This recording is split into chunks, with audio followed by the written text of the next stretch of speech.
Boa noite, Walter. Boa noite, Aninha. Estamos de volta aqui no Tamo Junto na Band FM. Hoje, num bate-papo muito legal. A gente vai bater um papo, conhecer um pouco mais do Renan Antônio Ferreira dos Santos, que é o Renan Santos. Renan Santos, que é pré-candidato à presidência da República. É isso mesmo. Você não ouviu falar do Renan Santos ainda, Walter, Aninha? Pois é, vão ouvir falar muito, porque ele participou lá atrás daquele movimento que chamou muito a atenção lá em 2014, que foi o Movimento Brasil Livre, que é o MBL. Fez parte, foi um cofundador desse movimento. Vem militando nos bastidores da política já há um bom tempo também, e é uma opção, é isso mesmo, é uma opção para as eleições de outubro, as eleições presidenciais, e ele já nasce como um pré-candidato à presidência da República. Jovem, 42 anos, paulistano, morou na Moca. Ele é ativista, músico, diz que é guitarrista, a gente vai falar um pouco sobre isso também, mas neste momento ele está aqui como se apresentando para todos nós, para toda a nossa região, pujante região metropolitana de Sorocaba. São mais de 3 milhões de habitantes, e os nossos ouvintes estão aqui no Tamo Junto para conhecer um pouquinho mais do Renan. Renan, obrigado por estar aqui na Band FM, representando, repito, são mais de 3 milhões de ouvintes, então muito obrigado por acreditar também na Band FM, se apresentar na Band FM para toda essa nossa região. Boa noite. Boa noite, obrigado a todos, uma honra estar aqui conversando com o senhor, uma lenda do jornalismo, e já volto a colocar aqui para você, estou aberto, pode perguntar o que quiser. O único pré-candidato que topa falar sobre todos os assuntos, não tem medo de nada, simplesmente porque diferente dos demais eu não tenho rabo preso. Agora, Renan, a primeira pergunta é a seguinte, é uma candidatura que veio, ela vai parar em pé, ela vai se sustentar, enfim, ou é apenas um balão de ensaio? Pelo fato de ser um partido recém-criado, você criou esse partido, que é o partido Missão, né? Essa que é a verdadeira missão, enfim, é uma candidatura que é para valer, ou o Renan só está aqui, de repente, para se tornar um pouco mais conhecido, se tornar uma pessoa pública? Queria que você falasse um pouco sobre isso. Eu jamais faria um balão de ensaio, dado que nós, para construir o partido, tivemos um trabalho colossal. Nós não somos um grupo com milhões, com doadores multimilionários, nós somos um grupo muito pé no chão, com militância jovem ao redor do Brasil. Milhares de jovens coletaram assinaturas ao redor do país, debaixo de sol, debaixo de chuva. Teve jovens que foram alvo de tentativa de assassinato no processo. Gente coletou em favela, foi alvo de ameaça, em áreas controladas pelo tráfico. Eu não faria o desrespeito de usar todo esse trabalho para montar um partido para depois fazer um balão de ensaio para me tornar conhecido.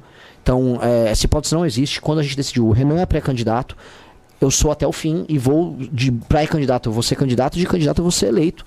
Esse é o meu objetivo, vou trabalhar mais do que os demais. Eu sei que o nosso partido é muito jovem, a gente não tem o dinheiro que os outros partidos têm, só que a gente trabalha mais e a gente é mais inteligente. E quando você trabalha mais e você é mais inteligente, costuma dar certo. É nessa hora que a sorte aparece. Né? É um partido que não tem ainda o privilégio, entre aspas, do fundo partidário, ou já entra com fundo partidário? Não tem nada. Eu só tenho o ônus de ter o partido no sentido de cobranças e tal, burocracia. É muito burocrático ter um partido. É muito mais burocrático que qualquer outra coisa que a gente já passou na vida. Então, é difícil, é complicado, não tem dinheiro nenhum. E o dinheiro é doação. As pessoas doam e a gente vai viajando. Tanto que, por exemplo, vou dar um exemplo. Fiz agora um evento em Belo Horizonte. Tava lá para bancar o evento, minha ida de avião para Belo Horizonte. Avião normal, tá? Não jatinho. A gente fez um jantar, as pessoas pagaram um valor a mais no jantar. Esse valor paga as despesas. O resto a gente voltou de carro e ônibus. Tá certo, então tá na raça. É na raça. Campanha na raça. Agora, para quem não conhece o Renan, o seu envolvimento político, o Renan é um cara de centro, é um cara de direita, é um cara de esquerda, enfim, se apresente politicamente para quem ainda não te conhece. De acordo com com a análise clássica, vamos dizer, de gabinete, qualquer um possa fazer, nós somos um grupo de direita.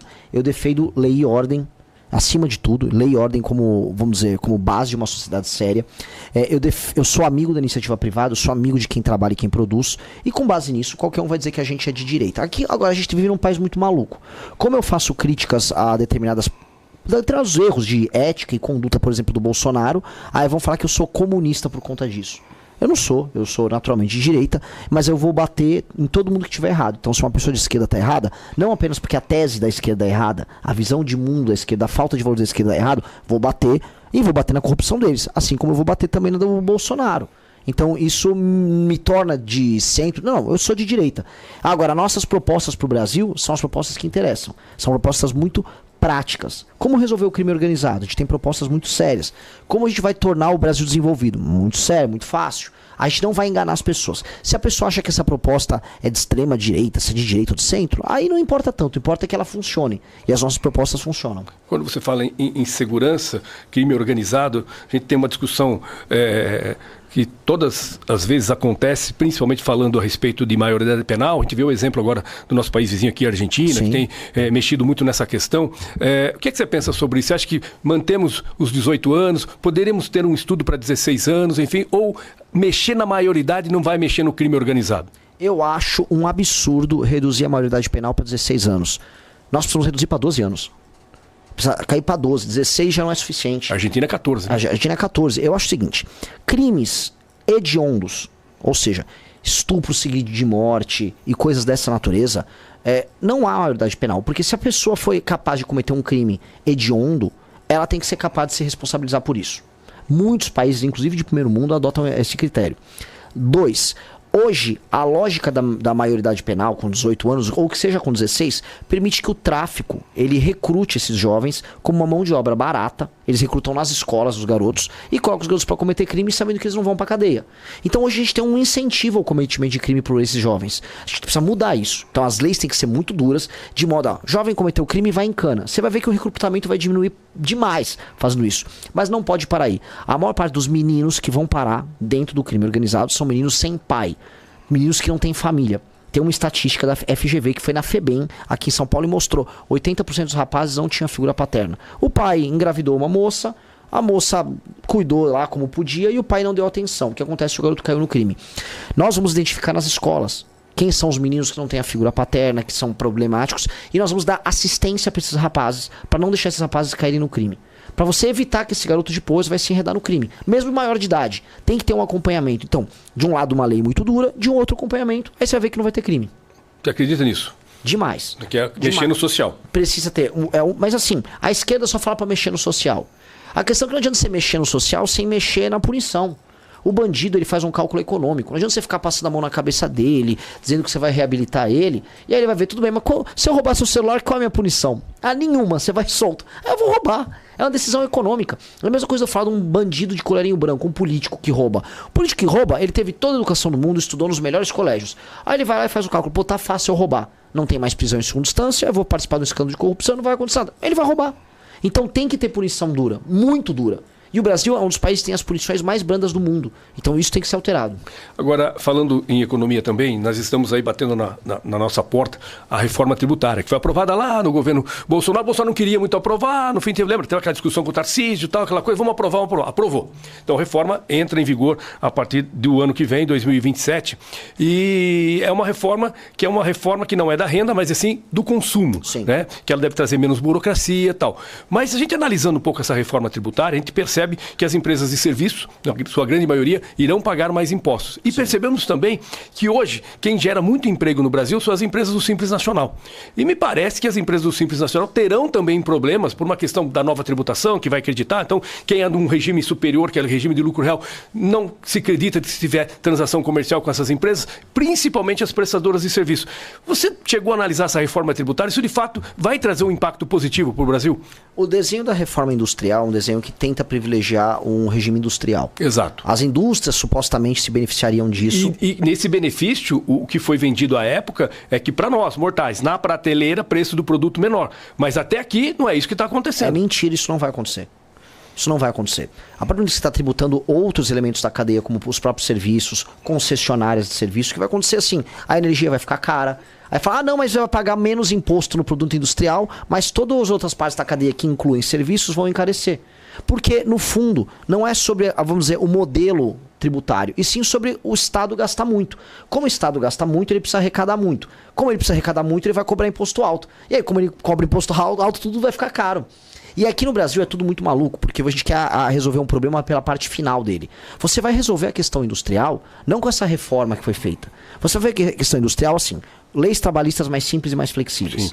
Energia barata, infraestrutura de estradas e rodagens barata, pesquisa e tecnologia e dinheiro barato. Se você tem essas 5 coisas, você pode concorrer com o Vietnã, você pode concorrer com a China, você pode concorrer com quem quiser.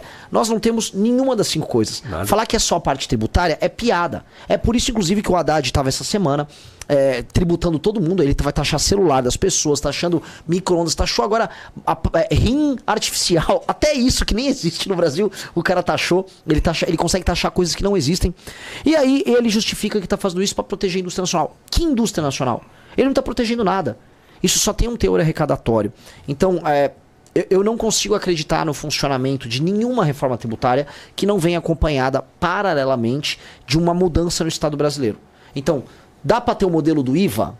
Dá para ter o modelo do IVA. Mas o modelo do IVA só vai funcionar se você tiver, de fato, redução de impostos das alíquotas através da redução dos gastos do Estado. Mas até aqui, pelo menos, o IVA ainda não foi pautado, mas de 26% até 29%. Se chegar nos 29%, vai ser um dos mais alto do mundo. Vai ser, se não, um dos mais alto do mundo. É bizarro. É bizarro, mas é porque agora as pessoas estão descobrindo o quão pesado será a carga sobre elas, porque vai ter essa parametrização. E aí tá todo mundo ficando assustado. E é pra ficar assustado. É pra ficar assustado. Porque as pessoas no Brasil, infelizmente, não discutem isso. No Brasil, a gente fica fingindo que esse problema não existe. No Brasil, as pessoas trabalham como escravos até maio, já até junho, para sustentar os gastos do governo. E ficam trabalhando como escravos. E aquela coisa maluca. Recentemente o Lula tava lá passeando com um botijão de gás em cima do ombro. Não, toma aqui, eu vou te dar um vale gás. Ele te dá um botijão de gás com uma mão e você fala, poxa, que bom, agora tem um botijão do Lula. E na outra ele aumenta o imposto se você for comprar um celular, uma geladeira, um micro-ondas. Tá pagando mais. E aí tá pagando mais, ele tira com uma mão, te dá com uma mão e te tira com a outra. Esse é um tipo de modelo que é insustentável. Só que como o Haddad, o taxador, fez um modelo de país baseado em aumentar a arrecadação, e aí você aumenta o gasto junto, que é o modelo do arcabouço, que é insustentável, naturalmente assim, eu vou arrecadar e ao mesmo tempo eu vou gastar. E o Brasil está gastando e arrecadando, uma hora isso colapsa, é esperado um colapso das contas públicas até 2027, até 2028, tá? A dívida nossa está batendo 80 e poucos por cento e já vai subir para 90 e poucos por cento, e o Brasil já cobra um dos juros mais caros do mundo. Para quem está nos ouvindo ou assistindo, o Brasil cobra juros caros porque os bancos imaginam que o Brasil vai dar calote em algum momento. Por isso que os juros têm que ser altos. Então é igual um agiota. O agiota cobra os juros caros porque sabe que o cara que tá pegando o dinheiro emprestado tem pouca chance de pagar. O Brasil tá igual um caloteiro na mão do agiota. E o Brasil só tá sendo caloteiro porque ele gasta mal. Então a gente precisa arrumar os gastos. A gente pode cobrar menos impostos e os juros vai ser menor. Ou seja, quer fazer a lição de casa. Agora, você eleito, presidente, vamos trabalhar nesse cenário. Renan tá aqui, pré-candidato a presidente da República, foi eleito. Que Brasil que você vai pegar ano que vem? Eu vou pegar um Brasil absolutamente destruído e desmoralizado. As instituições estão desmoralizadas, o Supremo Tribunal Federal está desmoralizado, tá? Participações em escândalos como o Banco Master, o Congresso Nacional está desmoralizado, o Flávio Dino, ministro ao qual eu tenho uma repulsa enorme, ao menos uma coisa boa ele está fazendo, que ele está pegando os deputados envolvidos nos escândalos ligados às emendas do orçamento secreto. Então eu vou pegar o Congresso desmoralizado com participação, aliás, o escândalo do Banco Master, das emendas e do INSS. Eu vou pegar a economia brasileira em frangalhos, o Banco Central também desmoralizado, eu vou pegar o COAF desmoralizado, eu vou pegar a CVM desmoralizada, eu vou pegar um país com os estados devendo, eu vou pegar um país com boa parte das cidades tomadas pelo Comando Vermelho no Nordeste, eu vou pegar um estado de São Paulo com o PCC participando de contratos e acordos na área de transportes. Ou seja, eu tô pegando um Brasil que é um não país. Eu vou pegar uma bagunça generalizada. Por isso que a gente vai precisar colocar, desde o começo, um choque de lei e ordem. Que é o que eu vou fazer, desde o início. Choque de lei e ordem. E por etapas. Eu falo eu vou te falar, se é muito legal, vão vir outros presidenciáveis aqui. É legal ver o que eles vão falar. Porque aqui eu já vou antecipar o que eu vou fazer. Eu vou passar essa reforma fiscal que eu falei pro senhor, que é a reforma fiscal que a gente vai arrumar as contas públicas ainda em 2026, na transição. A minha PEC da transição é uma PEC que resolve a questão fiscal.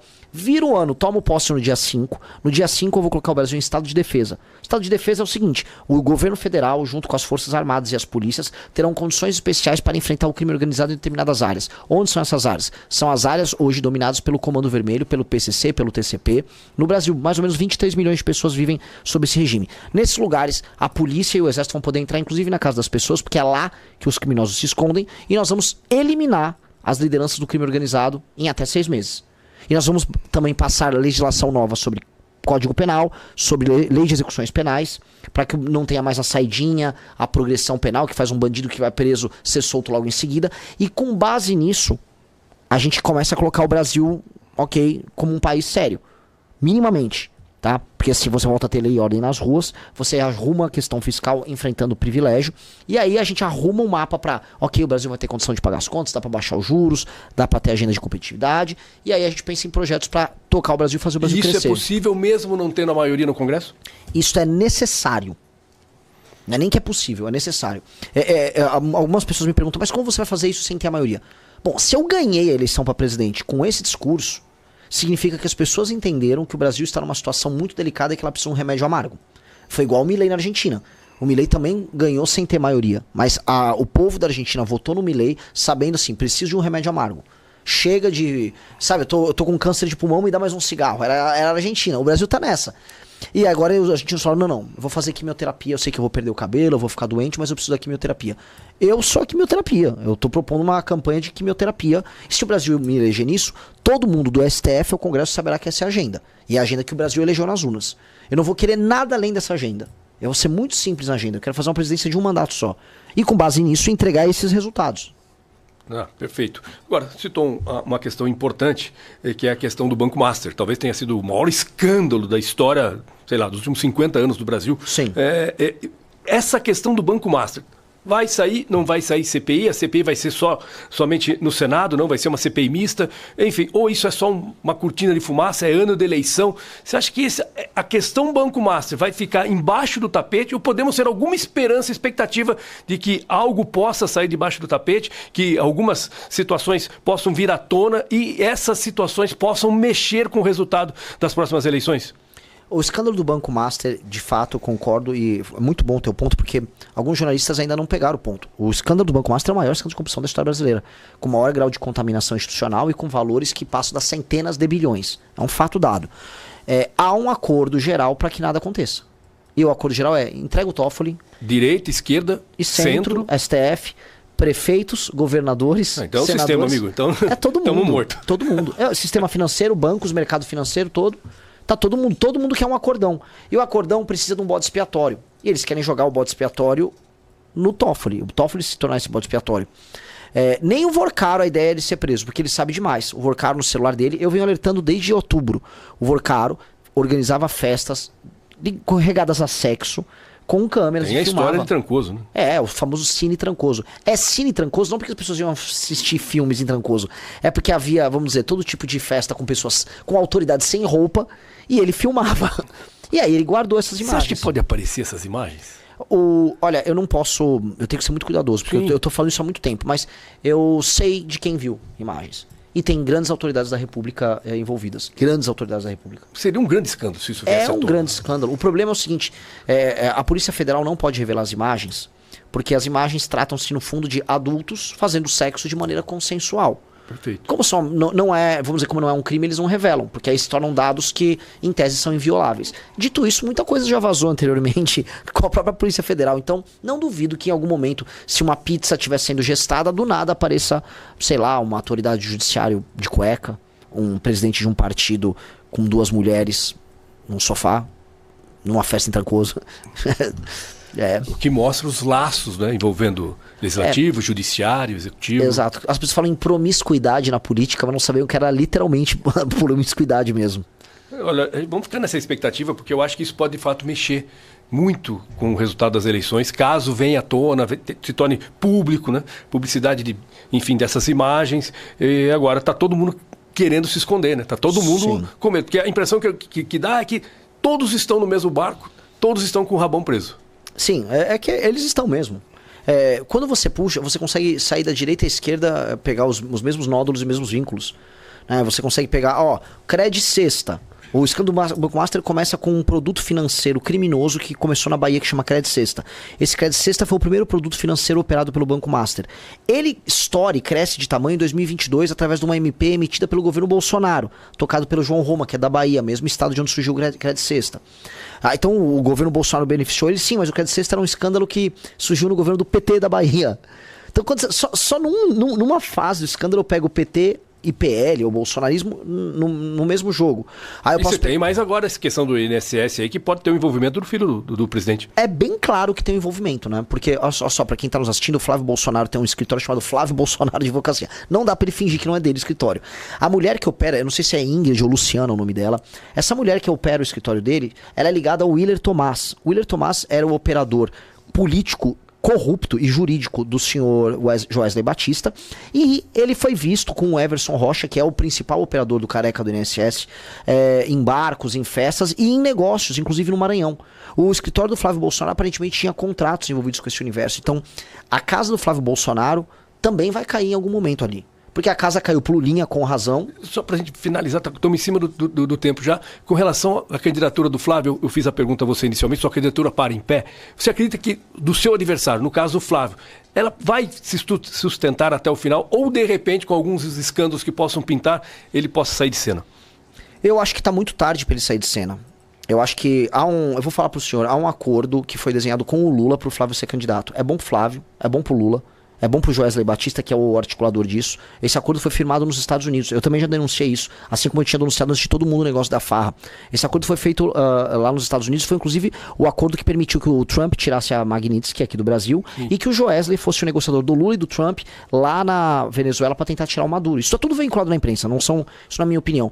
E esse acordo colocou não o Tarcísio, que era um candidato mais competitivo, mas o Flávio como candidato. É bom pro Flávio que mantém a liderança da direita, pro Bolsonaro, e é bom pro Lula que ganha do Flávio. Tá certo. Se você gostou do vídeo, não se esqueça de deixar o like e se inscrever para mais vídeos.